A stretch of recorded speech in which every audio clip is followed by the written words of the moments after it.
All right, everybody, I think that we are back live. I don't know what the deal is with YouTube or what's going on, but part two, here we come. So we've got Ace, Craig, Daniel, me, Malv, MC, Mike from Maine, Moto Stacker, and TC in the Discord. Apparently, Susan doesn't like us, guys. She does not like Tinkins, Aline, and Dorothy. If we're lucky tonight, Fringe, we'll be able to talk to Janet Yellen, and maybe she'll let us know what Susan thinks of us. It's a little bit of an inside joke. In case you haven't been in the Discord long enough or haven't stopped by yet, MC does a great impression of some of the worst people out there. I think it's fantastic. Well, It's pretty good. It's all about the greater good on this one. Exactly. If you don't really have Susan's mind at heart, then you won't be able to actually achieve the greater good and the greater fulfillment of this China-centric universe. China-centric. Wow, you didn't use the word appropriate once, Janet. Not once. What's up? You always use the word appropriate. Well, I don't think Was it it's not appropriate appropriate? for me to not use appropriate in this current context, because there are certain issues that me and Susan had when she forgot to give me a box of Franzia. All right, so I've got the next. Like it's running. Hey, thanks, guys. It's running normal here. Yep. Okay, that's good. So Yeah. next, we're just Okay. gonna move on. Whoa, I hear feedback from myself. Who's doing that? Well, that was me, and I was going to say when it was initially cut off that actually low interest rates is low liquidity of dollars and actual circulation. Because if you had high interest rates and you know that you were getting it from savings, you would not putting into risk assets and you'll be accruing wealth, which the normal return on stock markets is 6 to 10% in like normal interest rates environment. So if you get like a 3% interest rate in your savings, then if you were doing nothing, then you're doing like exactly what people with an ETF will be doing right now in the stock market. You'll be getting a ton much more. But because of how we are in a negative interest environment where everyone would have said that you were insane until it happened in 2008, this is what we're at now, where you need to cover bases and stack, and how the modern perception about stacking, modern perception about theory, modern perception about risk management, modern perception about everything that we operate under is twisted and distorted from what it originally was and what it should be. No, that's a good point. The second sentence that we have here, as far as what's coming out of the Fed, I'm sure all of you guys heard today that the U.S. Central Bank decided to keep short-term interest rates anchored near zero as it buys at least 120 billion of bonds each month. That's going to continue.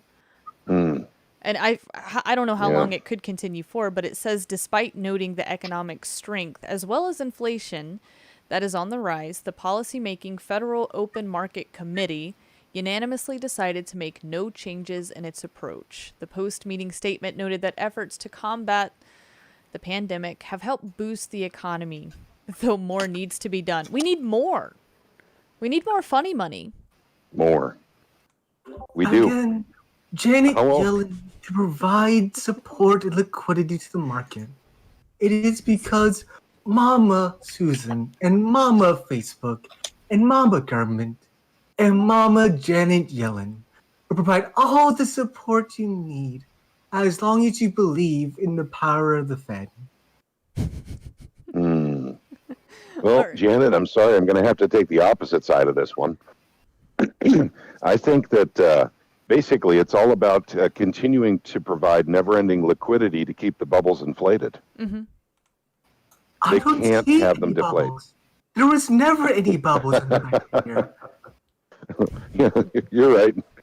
They were monster bubbles. All right, so the last bit of this before So- I close out of this, and we're actually going to look at corn, soybean, and wheat futures. This last we little go. bit says inflation has risen, largely reflecting transitory factors. Overall financial conditions remain accommodative, Did I say that right? In part, reflecting policy measures to support the economy and the flow of credit to U.S. households and businesses.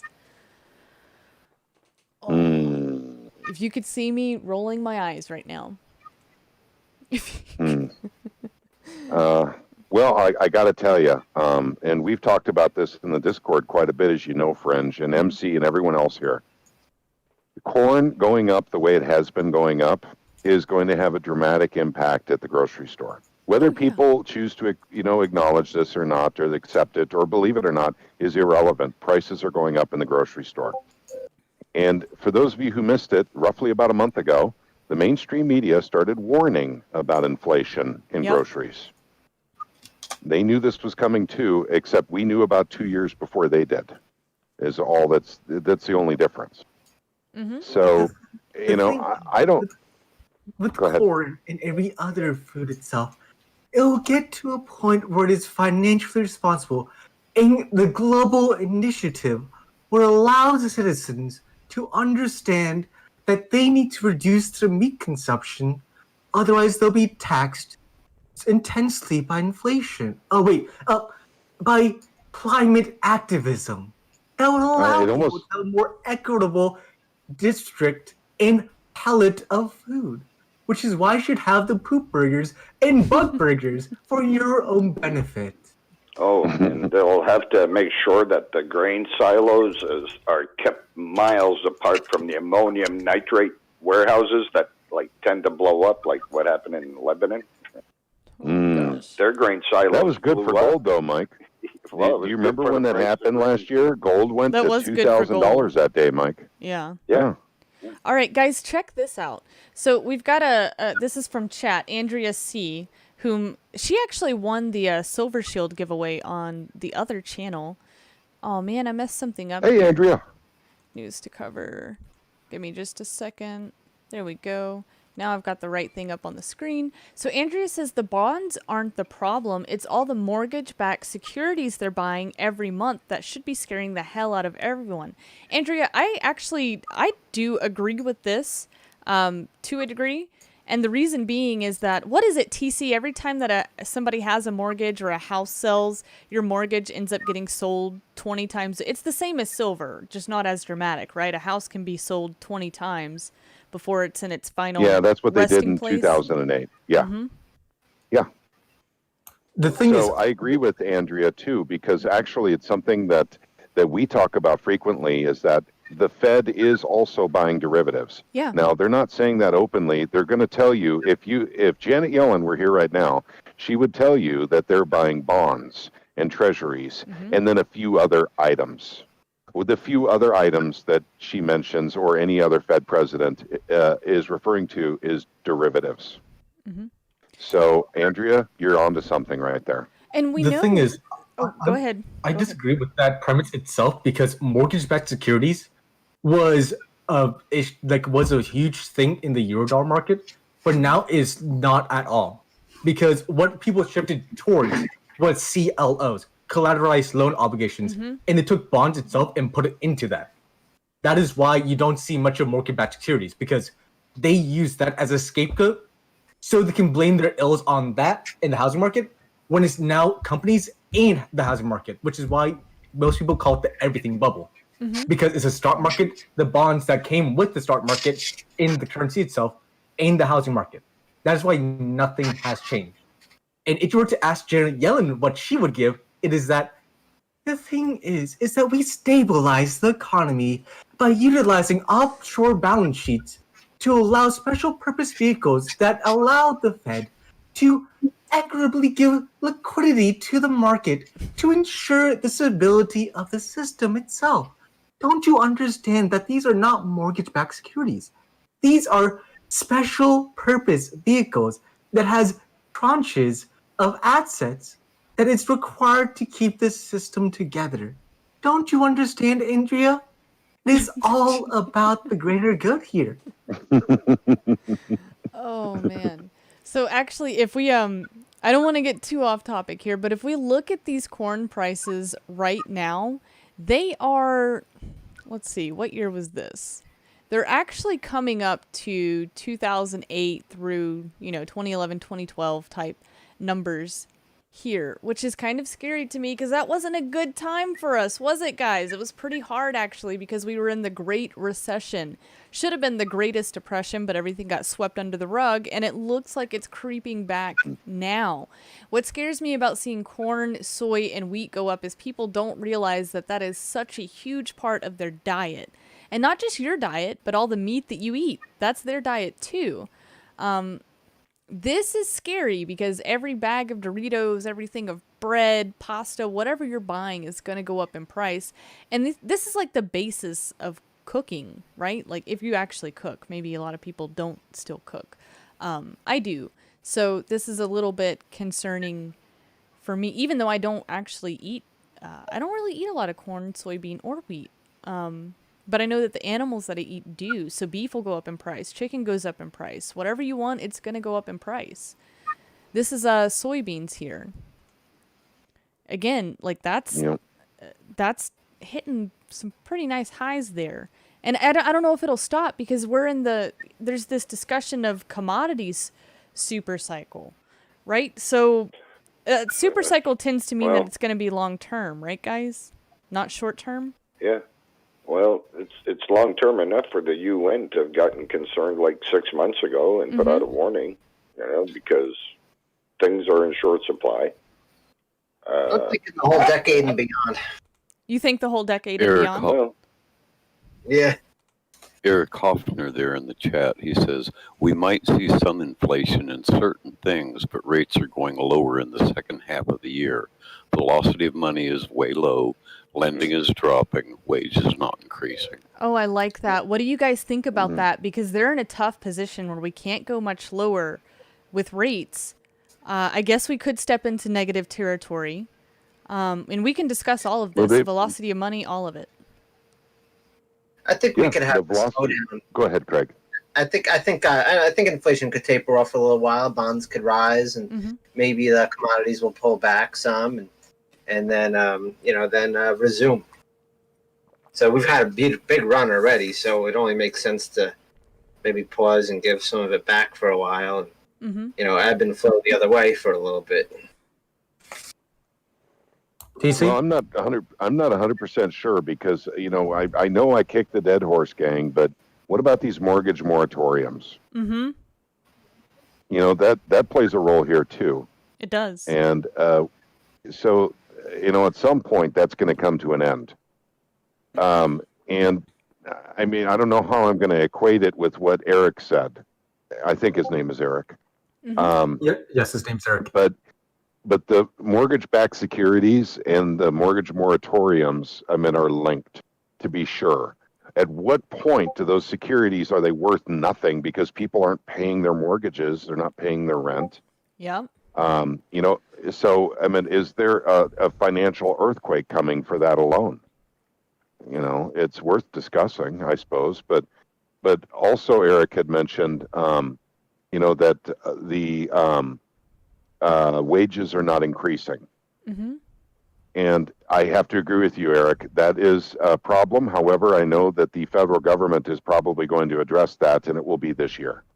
So, it does seem as $15 minimum wage. Yeah, for government employees that are already on $15 minimum wage, right? And then you've got the companies like Amazon that are promoting the big boys that can afford to do this. And in reality, it's not as if they have a ton of people working for them. Amazon, they're going to make this stride and other people have to follow.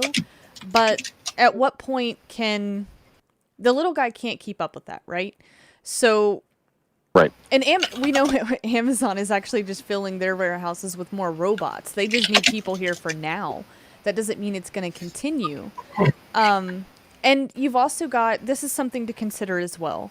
With the benefits and unemployment today and the stimulus that people are going to get, which I don't see it slowing down anytime soon, there are people making more money sitting on their ass right now than they ever did having a job. And you have to what's the incentive to go and work? They're just going to expect more money from the government. And that's another terrible cycle that we don't want to be in. Taxes are already going up. So if you are a taxpayer, you're paying for people to sit on their ass. That's reality. Yep. Somebody might get mad at me saying that, but when do those people stop paying taxes, or when can they not afford to pay their taxes? That's a real question. Even if you wanted to and you're this awesome citizen and you just love the government and love paying your taxes, there might come a point where you might not can pay them. That's a possibility. Yep, Okay, that's true so- too. So, what to address Eric's question about velocity and inflation and all that stuff? Let's just propose, just take this as like a baseline, that Powell is right, and we don't want to admit this, but Powell might be right, and how we see this as a transitory inflation. Let's just all take that as a base premise. What do we currently see from the administration?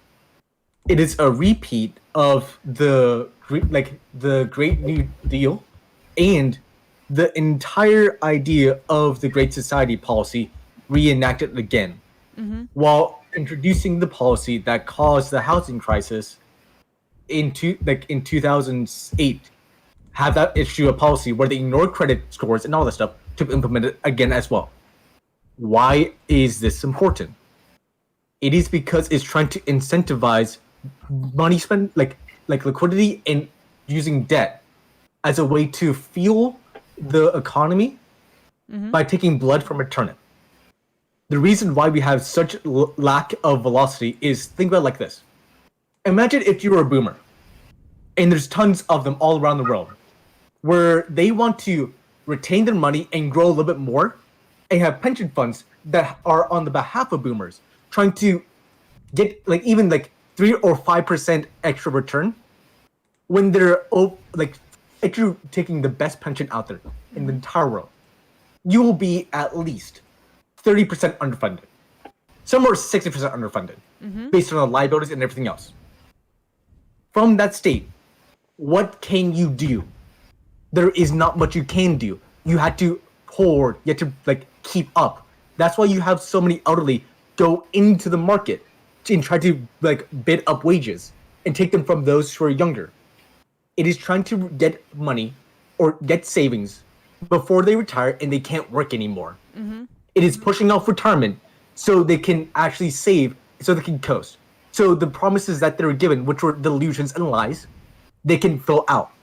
That is why you have velocity going down, and how you see an increased correlation through the euro dollar, and through the deficit spending of all the nations, constantly spending over and over again to match up, to keep up with velocity at a steady pace. That's why you have Turkey, Brazil, and Canada about to get into it, where they're experiencing hyperinflation, inflation, or massive inflationary pressures. Same with Venezuela. Venezuela is a special case because they put everything in their life savings onto one specific asset or one specific commodity. And the U.S. is doing that with the stock market, and everyone's following in with it. Yeah. The reason why the U.S. itself can able to maintain this position is because, one, people psychologically believe that the U.S. is unbreakable because of the fact that it has the world juggernaut of military, so it can enforce the power of the petrodollar. Two, they believe that they are keeping up what people believe as Strickland's paradox and trying to export dollars, which is not really dollars, which is euro dollars, into the global economy to keep the liquidity going and keeping up the velocity, which is why they're giving America a free pass on spending and just taking the unfair advantage, because otherwise they'll destroy their entire economy and country.